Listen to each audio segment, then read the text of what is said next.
Um homem no século 3 a.C. mediu a circunferência da Terra usando uma vara, uma sombra e um pouco de matemática.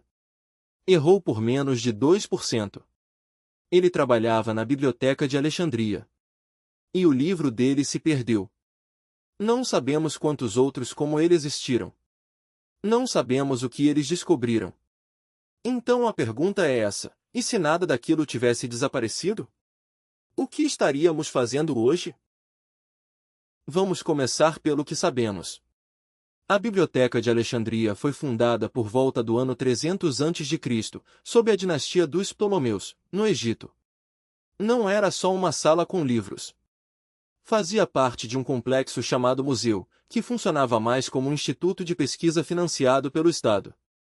Sábios moravam ali, comiam ali, discutiam ali. Recebiam salário para pensar. O método de aquisição era agressivo. Navios que atracavam em Alexandria eram revistados. Se tivessem rolos a bordo, os rolos eram copiados. Às vezes a biblioteca ficava com o original e devolvia a cópia.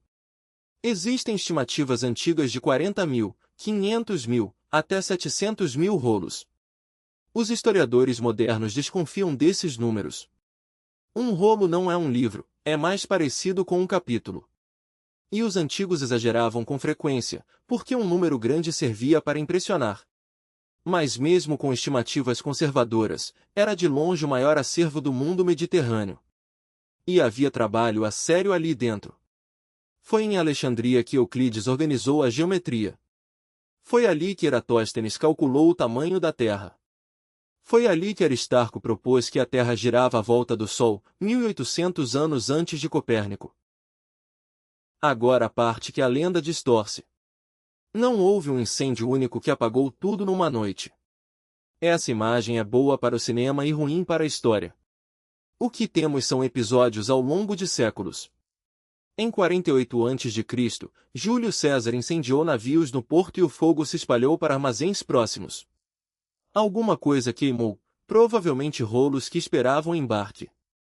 Depois vieram conflitos no século 3 d.C., sob o imperador Aureliano, que devastaram o bairro real onde ficava o museu. Houve também a destruição do Serapeu, um templo com biblioteca anexa, em 391. E há relatos tardios sobre a conquista árabe no século 7, mas esses aparecem centenas de anos depois do evento e a maioria dos historiadores os considera pouco confiáveis. A verdade é mais lenta e mais triste. A biblioteca não morreu de morte violenta. Ela definhou ao longo de séculos, sem que ninguém decidisse isso. E é aqui que está o mecanismo real: papiro apodrece. Num clima úmido, um rolo dura talvez 200 anos. Para um texto sobreviver, alguém precisa copiá-lo à mão, repetidamente, geração após geração. Isso custa dinheiro, tempo e um escriba treinado. Enquanto os Ptolomeus pagavam, as cópias aconteciam. Quando o financiamento secou, quando os sábios foram expulsos em disputas políticas, quando Alexandria deixou de ser o centro do mundo, ninguém mais copiou. Os textos simplesmente se desfizeram nas prateleiras. Isto é o que sabemos com razoável segurança. Perdemos peças inteiras de Sófocles, a maior parte de Aristóteles destinada ao público, tratados de matemática de Arquimedes, obras de anatomia de Herófilo, que dissecava corpos humanos em Alexandria 1800 anos antes de isso voltar a ser normal na Europa. Não sabemos o que estava nesses textos. Sabemos que existiram porque outros autores os citam, às vezes com uma frase solta, às vezes só com o título. Para dar uma noção da escala da perda, de Sófocles conhecemos os nomes de mais de 100 peças. Temos 7 completas. A partir daqui a especulação fundamentada. Vamos ser honestos sobre isso. O cenário alternativo não é um incêndio que não acontece. É uma cadeia de cópia que nunca se rompe.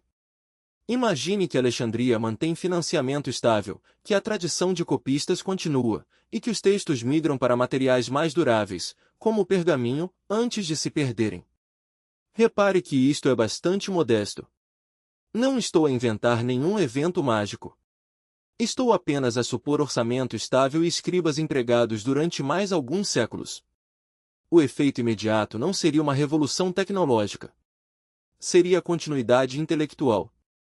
Herófilo tinha uma anatomia humana baseada em dissecação real. Galeno, 4 séculos depois, baseou boa parte da medicina europeia em dissecações de porcos e macacos, porque não tinha acesso a corpos humanos. E a medicina ocidental carregou os erros de Galeno até o século XVI. Se a anatomia alexandrina tivesse sobrevivido intacta, provavelmente teríamos economizado 1.300 anos de erro sistemático sobre como o corpo humano funciona. O caso mais interessante é o de Arquimedes. Em 1906, um pesquisador dinamarquês encontrou um livro de orações medieval em Constantinopla. Debaixo das orações, raspado e reescrito, estava um texto de Arquimedes que ninguém tinha lido em 700 anos. Chamamos isso de palimpsesto de Arquimedes. Nesse texto, Arquimedes está fazendo algo muito próximo do cálculo integral, somando fatias infinitamente finas para calcular volumes. Newton e Leibniz chegariam lá no século XVII. Arquimedes estava à beira disso por volta de 220 a.C. Agora, cuidado! Não estou dizendo que os romanos teriam construído foguetes. Arquimedes não tinha notação algébrica, não tinha o conceito moderno de função, e trabalhava sozinho. Uma ideia isolada não vira revolução. Mas ideias preservadas e lidas por gerações de matemáticos têm chance de virar. Sem preservação, a chance é exatamente zero. E lembre-se de como aquele texto sobreviveu. Por acidente. Um monge raspou o pergaminho para escrever orações por cima, e foi justamente isso que o salvou do lixo. Tudo o que temos do mundo antigo chegou até nós por caminhos assim de frágeis.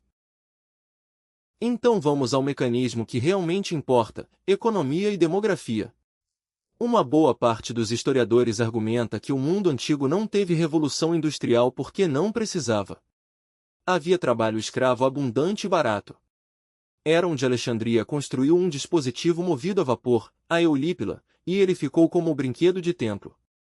Não porque ninguém era esperto, mas porque não havia pressão econômica para substituir músculos humanos por máquinas.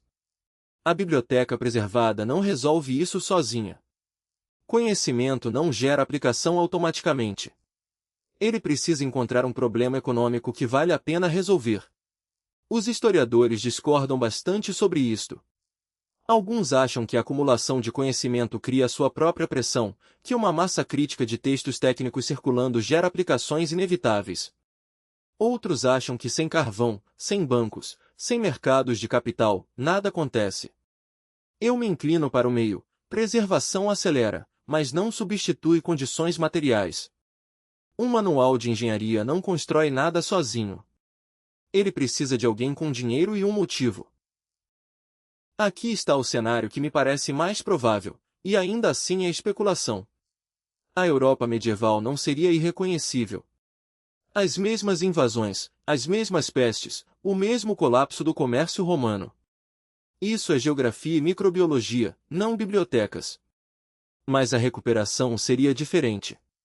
O renascimento europeu foi, em boa medida, um reencontro com textos antigos que chegaram através de tradutores árabes, persas e bizantinos.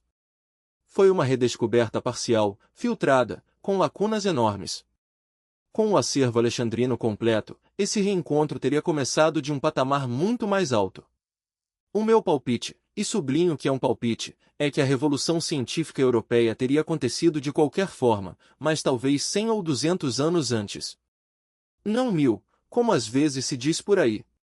As barreiras reais eram imprensa, matemática simbólica, instrumentos óticos e método experimental.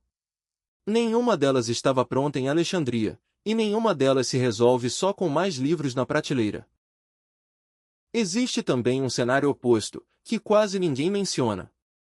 E se preservar tudo tivesse atrasado as coisas? Pense em Aristóteles. Os textos dele que sobreviveram viraram autoridade quase religiosa na Europa medieval. Durante séculos, contradizer Aristóteles era perigoso. Ele estava errado sobre a queda dos corpos, errado sobre o vácuo, errado sobre biologia em vários pontos. E precisou de Galileu para quebrar esse feitiço. Agora multiplique isso.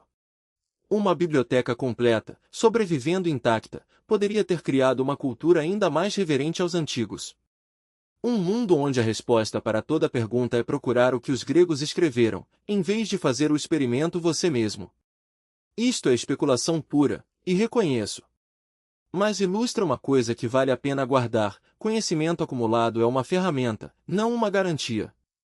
Depende inteiramente do que uma sociedade decide fazer com ele. Pode servir de ponto de partida ou de teto. Acho o primeiro cenário mais provável que o segundo. Mas quem tiver certeza absoluta sobre isto está a vender-lhe alguma coisa. O que aconteceu em Alexandria não foi um crime. Foi negligência distribuída ao longo de séculos. Ninguém decidiu apagar aquilo. As pessoas simplesmente pararam de copiar, porque tinham outras preocupações e o dinheiro acabou. Isso deveria nos incomodar mais do que incomoda. Hoje temos servidores, backups, arquivos digitais. E temos formatos que ficam ilegíveis em 20 anos, empresas que fecham, dados que somem sem que ninguém perceba. A lição de Alexandria não é sobre fogo. É sobre manutenção. Deixa nos comentários, se você pudesse recuperar um único texto perdido do mundo antigo, qual seria e por quê?